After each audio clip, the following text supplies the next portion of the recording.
Welcome to Learning How to Pass with Lindsey at the sand volleyball courts at Outlook. So, the first thing that we're going to talk about is passing, obviously, because that's what it is. That's what we're doing here.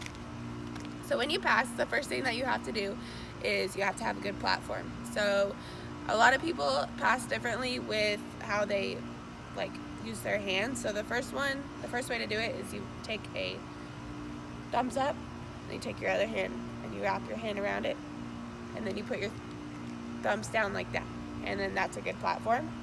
Or how I do it is I put one hand right there, the other hand over it, or under it, and then I go like that.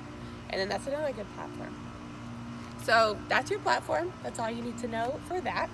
And then whenever you are passing, you have to have good stance. So good stance means low, on your toes, and ready to go. So you can move side to side, you can move front, back, you can back pedal, all of that type of stuff. So you want to have your feet about shoulder width apart, and then you bend your knees like this, and then you pull out your handy dandy platform, and then you start passing. And that's what you do. Okay, stop. So usually we have 3 passers on the court. It goes left back, middle back, and right back. And one of them is usually either a setter or a DS, which is defensive specialist, or there's a libero who usually goes in for the middles in the back row because they're usually too tall to be able to pass. So those are the 3 positions, and each person has a different role in it. So there's different ways to transition, there's different ways to move and to how to work with each other all on the volleyball court. So usually the right back is the setter, middle back is usually a DS or an outside hitter, and then left back is libero.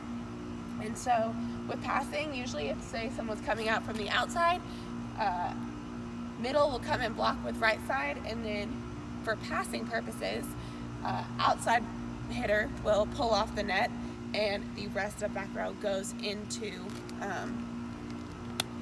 what's it called?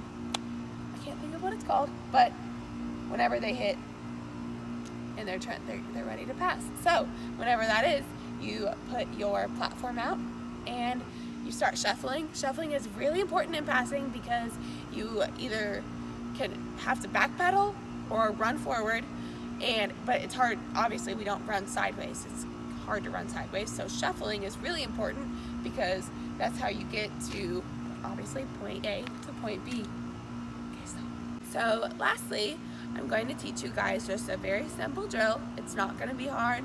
Obviously, I don't have a ball, so we're going to learn ballless. But so what we're going to do is so one person is going to be on the 10-foot line and the other person is going to be on the end line. And so the person at the 10-foot line will have the ball, and this is going to be working on structure, platform, being able to shuffle, all of that type of stuff. So it'll be a sequence. So you'll start off with throwing it short, and the passer will run up and pass the ball, and then backpedal back, and then so you'll have 2 balls. So whenever they toss the first one, they will run up and they will pass it, and then as soon as they pass the first ball at the 10-foot line, they also throw the other ball back. So they have to learn how to run up, stop, get their platform set, and then immediately turn around and run and do an behind the back pass. So you'll do that. You'll do 10 forward and then 10 back, but it's like a sequence, so it'll go all together. And then the other one is you're going to just be shuffling side to side. You'll shuffle one way, you'll throw the ball. As soon as they shuffle that way, you throw another ball, and it's side to side. And that is the fundamentals of passing.